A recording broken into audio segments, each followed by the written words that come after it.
Boa noite, me chamo Everson e estou com a ministração da palestra A Graça e o Perdão, superando a polarização através da misericórdia.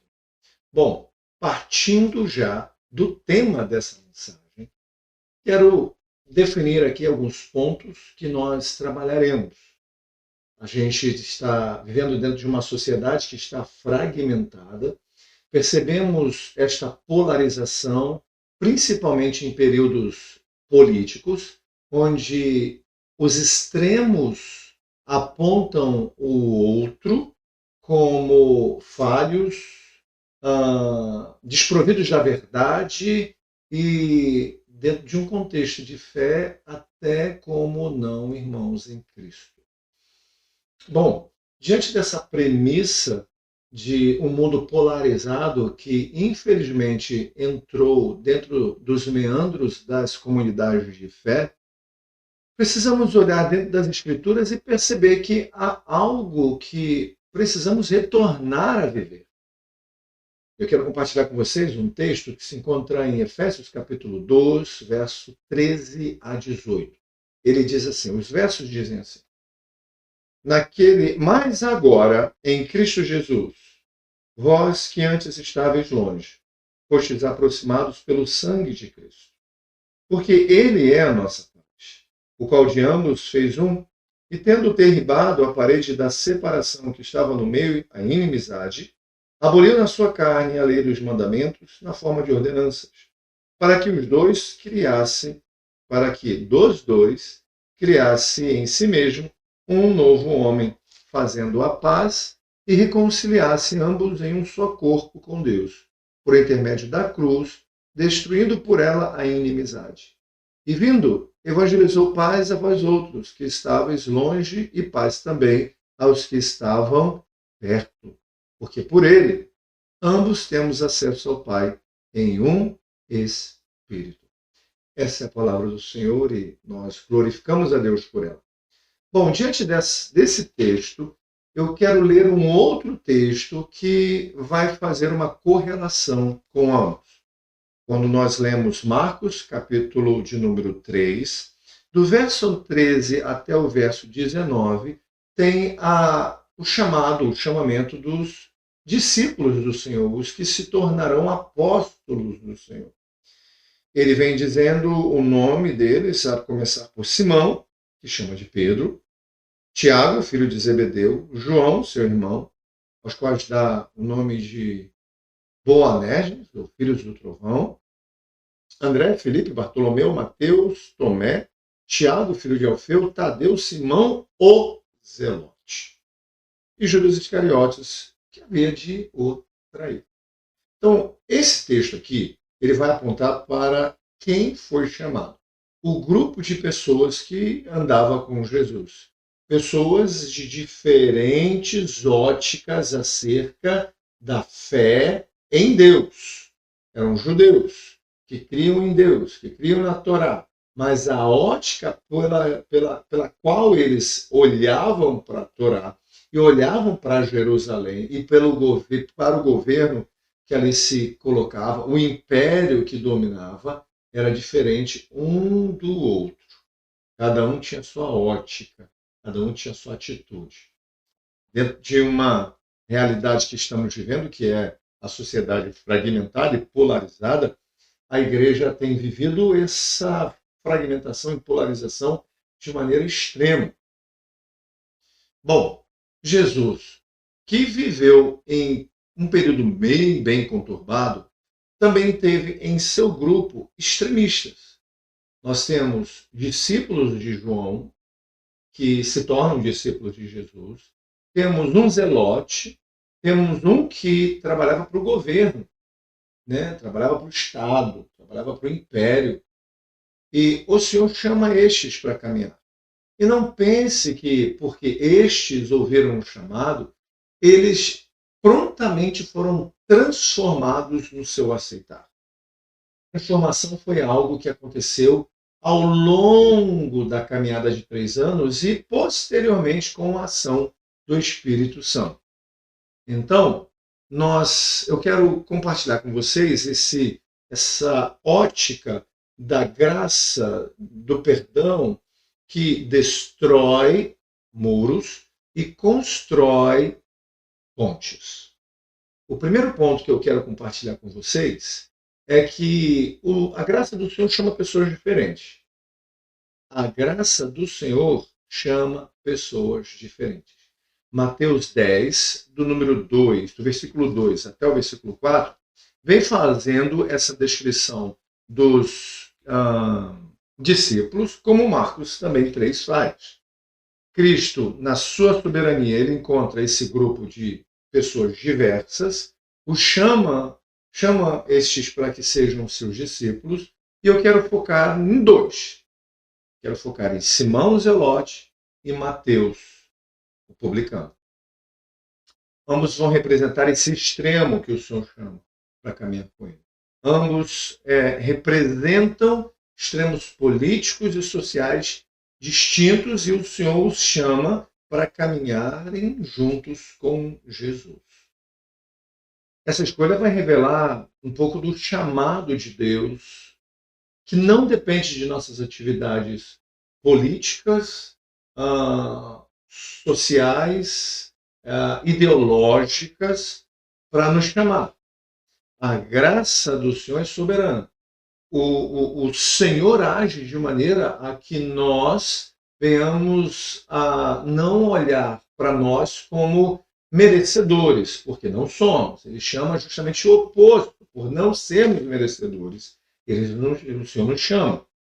Calvino, ele vai dizer algo muito interessante. Ele vai dizer assim: a graça de Deus não escolhe os dignos, mas torna dignos os escolhidos. Então isso é maravilhoso, porque não somos dignos, somos pecadores, e graciosamente o Senhor nos chama a caminhar com Ele, essa caminhada da fé, essa caminhada do perdão, essa caminhada da graça, essa caminhada da transformação interna que reflete em atos, em atitudes externas. Então, a igreja contemporânea, e quando eu digo contemporânea, eu digo a igreja atual, ela também é cheia de zelotes e publicanos. São pessoas que têm começado sua caminhada de fé, mas que vêm de uma ideologia ou de um pensamento muito forte, de uma filosofia muito forte, combatente, militante, que diante do evangelho vai sendo desarmado, vai sendo transformado e, aos poucos, formado nele o caráter de Cristo. Então, diante dessa realidade, eu queria trazer uma citação de Abraham Kuyper, que ele dizia o seguinte: não existe 1 metro cúbico sequer neste mundo inteiro, neste universo todo, que Jesus Cristo soberanamente não diga: é meu, me pertence. Então essa realidade de que o Senhor é detentor, possuidor de todas as coisas, faz com que nós, que fomos chamados a caminhar com Ele, entendamos que não é porque merecemos, mas porque Ele, em sua soberania e sabedoria, sabe o porquê. Graciosamente nos escolheu. E isso faz nos entender que pessoas diferentes, grupos étnicos, raças, povos, nações, são chamados a formar um ajuntamento em que ambos serão transformados e unidos como o corpo de Cristo. A gente viu em Efésios, no capítulo de número 2, que o verso 13 mostra que o Senhor Jesus faz algo que era impossível para que nós, meros pecadores, pudéssemos fazer. Nós não poderíamos nos achegar diante do Senhor. Estávamos mortos em nossos pecados e delitos. E o Senhor, que antes estava distante por causa do nosso pecado, se aproxima e morre por nós para que agora nós venhamos estar próximos do Pai por meio dele. É o que o verso 13 diz.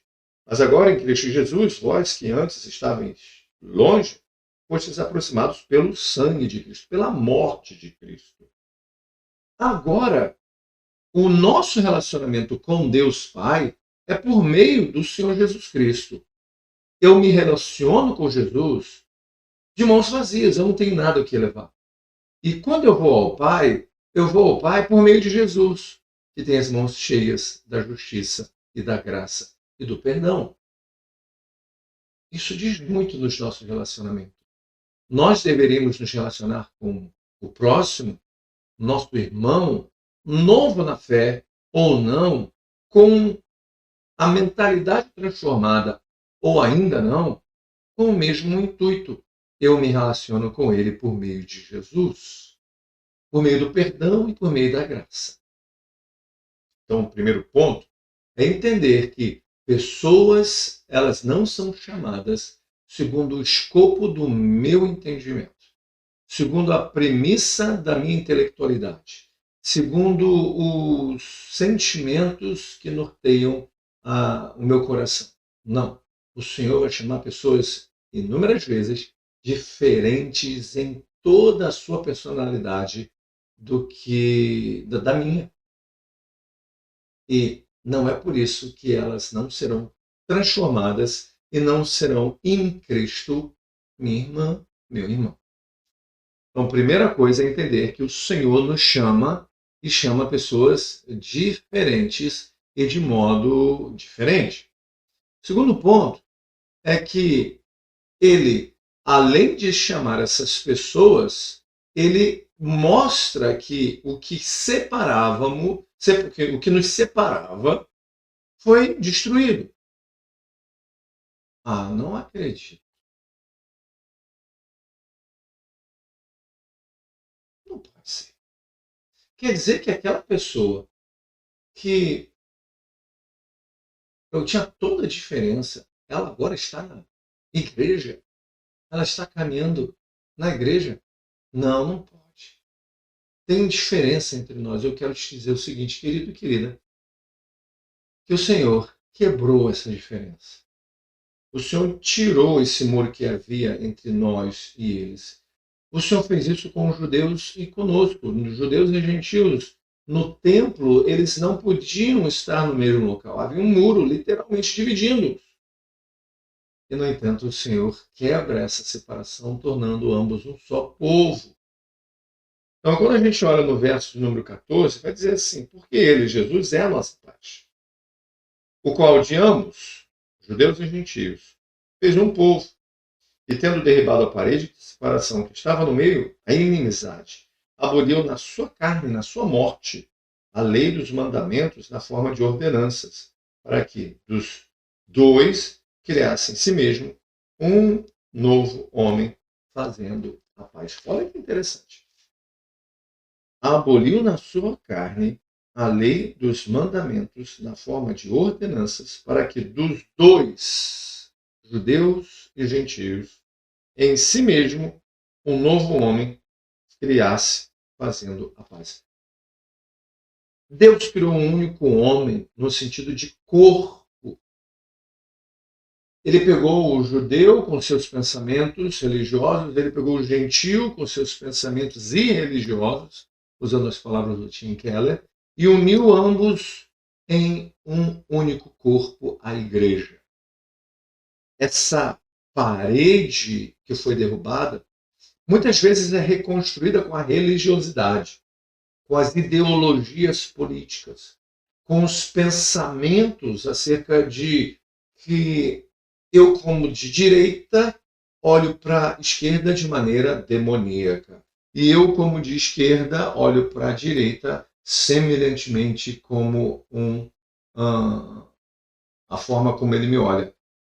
É um demônio, é alguém que não pode andar comigo, é alguém que milita contra os valores que eu defendo. Bom, ambos os lados precisam compreender que construir muros de divisão, construir paredes de ideologias religiosas e filosóficas e políticas fazem com que a obra do Senhor seja em vão. Seja uma obra em vão. Como que se o sacrifício de Cristo não fosse eficaz.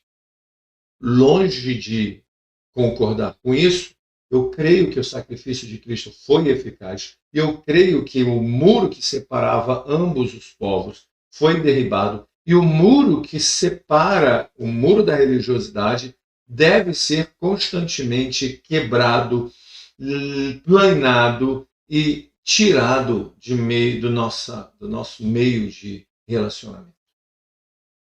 Então, esse ponto, a cruz é o grande nivelador da humanidade. Diante dela, toda a pretensão cai por terra. Paulo declara que Cristo é a nossa paz. Ele é o que derrubou a parede de separação. Ele é que reconciliou os judeus e os gentios. Isso significa que toda divisão que se levanta contra a unidade do corpo de Cristo é, no fundo, uma negação prática da unidade de Cristo e do sacrifício eficaz do mesmo.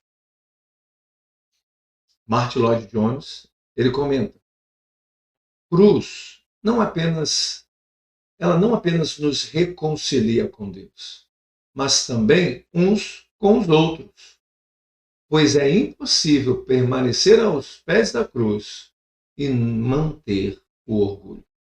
É isso mesmo.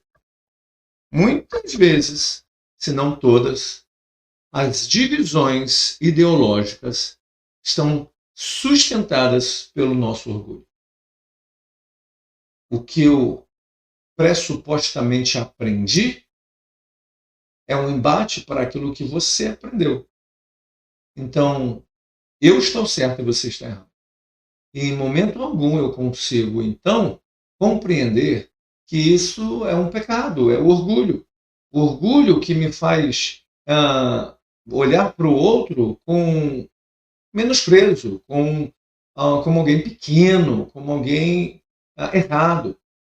Então, há experiências em que, se você comenta a morte de alguém, se você fala sobre, com dor pelo falecimento de alguém que não é do seu escopo religioso, dentro do seu domicílio teológico vão surgir pessoas que vão te criticar porque você lamentou a morte de alguém que era da oposição. Você lamentou a morte de alguém que pensava contrário à nossa ideologia. Meu irmão, minha irmã, eu sempre vou lamentar a morte de alguém, seja de direita ou seja de esquerda. Porque a palavra do Senhor diz que nós somos criados à imagem de Deus. Ainda que o pecado venha manchar essa imagem, Deus nos criou imago Dei, a imagem dele. E por causa disso, nós precisamos crer que mais cedo ou mais tarde, sendo esta pessoa eleita, o Senhor vai transformar. E ainda que ela não tenha sido eleita, mas morreu de maneira trágica, alguém está chorando por ele. Alguém está chorando por ela. São filhos e filhas, marido, esposa, mãe, pai, familiares. E se nós não nos sentir a dor do próximo, de quem sentiremos? De quem sentiremos? Bom, a polarização política moderna, seja de direita ou de esquerda, é a expressão de um mesmo problema espiritual, é o coração humano. Ele está em busca da justiça própria fora de Deus. Então, os de extrema esquerda, eles querem uma justiça que está fora de Deus, e o de extrema direita quer uma justiça que está fora de Deus. Ambos precisam se voltar para o Evangelho e ver que a justiça de Deus é perfeita e não está baseada na justiça do homem caído, mas na glória e graça do Deus Todo-Poderoso. O coração humano busca por essa justiça própria. Ele é justiceiro. A direita pode idolatrar a moralidade. A esquerda pode idolatrar a justiça social. Ambas, sem a cruz, tornam-se distorções do reino. Tornam-se idolatrias. Ou como diz um velho, não tão velho, sabe o pregador? Uma ideolatria. Uma ideologia idolátrica. Somente em Cristo Jesus a justiça e a misericórdia se encontram. Salmo 85, 10. Olha o que diz Salmo 85, 10. Coisa linda.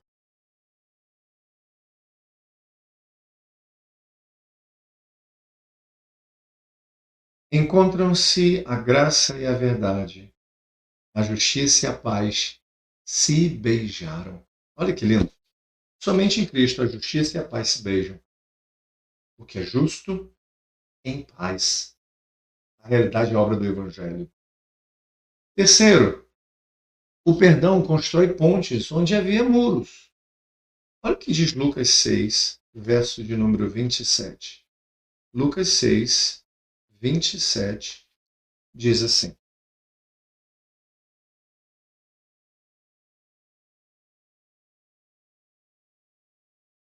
Digo-vos, porém, a vós outros que me ouvis, amai os vossos inimigos, fazei o bem aos que vos odeiam, bendizei aos que vos maldizem, orai pelos que vos caluniam.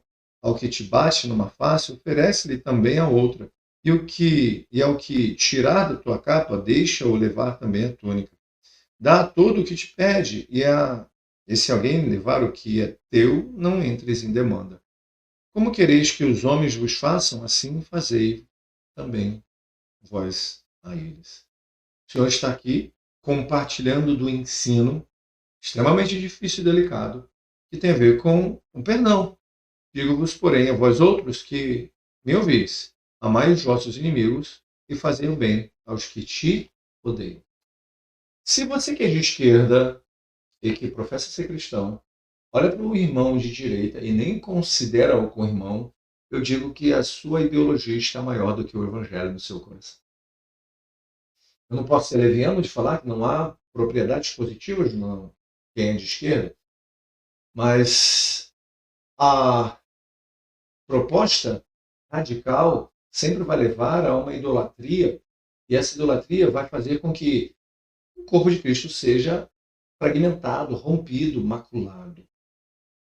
Você que é de direita e olha e demoniza a esquerda, mesmo que este irmão seja um irmão recém-convertido, que não conhece a verdade do Evangelho, ou que já tem uma caminhada de fé, mas ele não abraça todas as ideologias de esquerda, mas tem uma inclinação mais para um aspecto da área social, mesmo crendo que o Evangelho é o que transforma a vida, você que o trata como um demônio, você está fazendo o oposto à palavra do Senhor.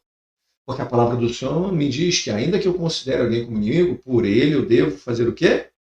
Tratá-lo com oração, tratá-lo com respeito, tratar e orar ao Senhor por ele, fazer o bem por ele.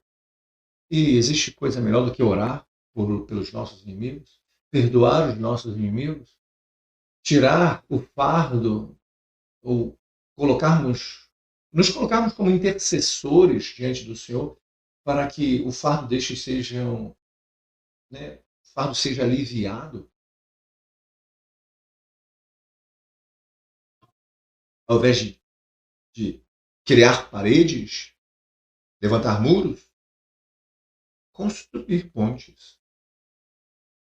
Então Jesus nos chama a amar os inimigos, fazer o bem aos que nos odeiam e perdoar como o Pai nos perdoou.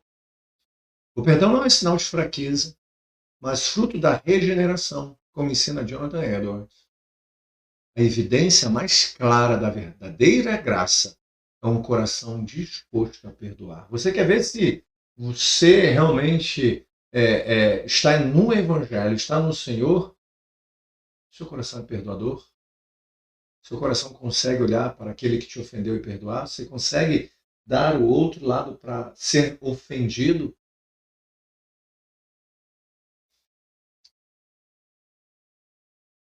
O perdão cria comunhão onde antes havia separação e divisão. Ele é o testemunho prático de que o reino de Deus já começou a operar em nós. Enquanto o mundo alimenta o ódio, o cristão é chamado a ser o embaixador da reconciliação. Olha o que diz 2 Coríntios, capítulo 5. 2 Coríntios, capítulo 5, no verso de número 18.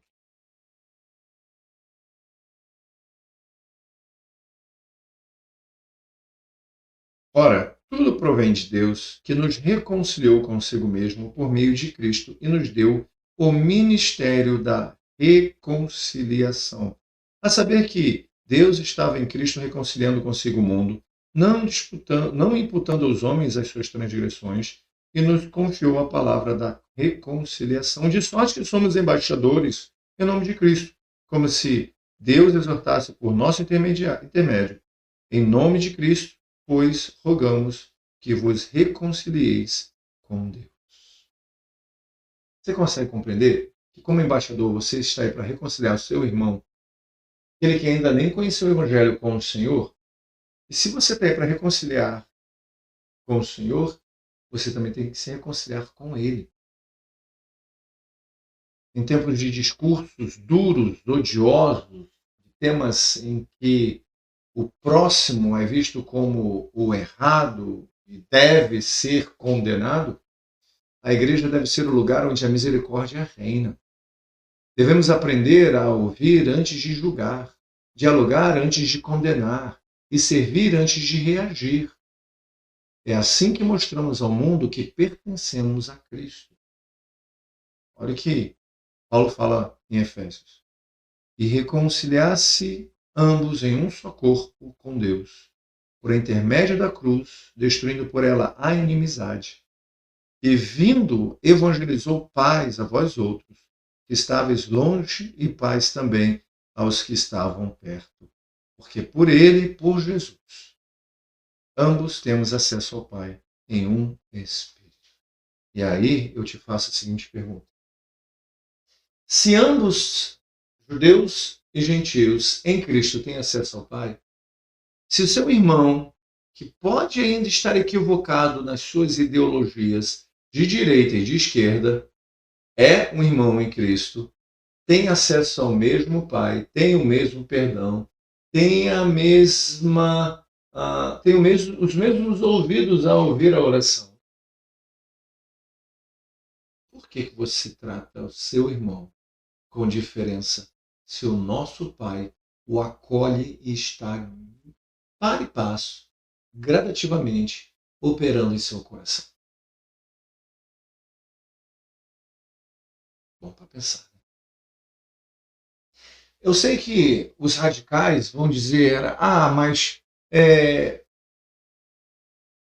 não tem nada de bom do lado em que eu não estou, é somente do meu lado.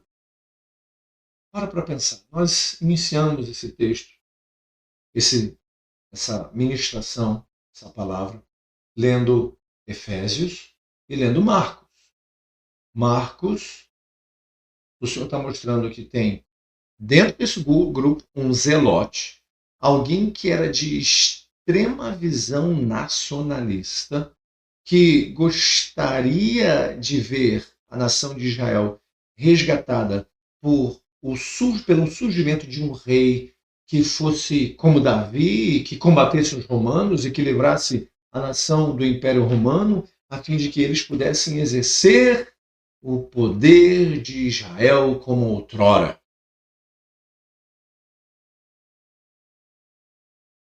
A gente tem aí um nacionalista, um radical de direita, que lutava, que usava da espada, que usava da violência, que ela era beligerante na conquista dos seus ideais. E ainda que um irmão judeu não caminhasse com ele na mesma perspectiva, mas quisesse que Israel voltasse a ser uma nação que não precisasse estar debaixo de um império, mas que pensasse por um caminho diferente, este era visto como inimigo. Este era visto como alguém que não propagasse ou confessasse a mesma fé, a mesma ideologia. E se esse zelote tivesse que matar esse judeu, ele mataria tranquilamente. É incrível como a gente vê brasileiros de direita, radicais, que matam irmãos da fé na igreja porque esses discordam de algum ponto do radicalismo. E é morto, não fisicamente, mas cancelado do relacionamento. Ele senta do lado direito, agora eu sento do lado. Vou até inverter, né? A partir de agora eu vou sentar do lado oposto em que ele sentar. Se ele senta num banco do lado de cá, eu sento do lado de lá. Se ele senta do lado de lá, eu sento do lado de cá. Não me assentarei mais à mesa da comunhão. E ainda que seja um dia de ceia. Temos Mateus, um cobrador de impostos, trabalha para o Estado, trabalha para o Império.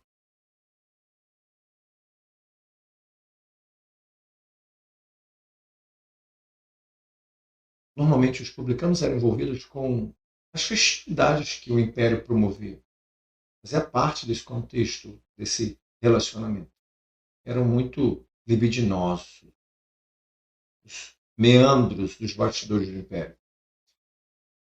E a gente poderia olhar e ver para esse Mateus com alguém com um pensamento um pouco diferente do Zelote.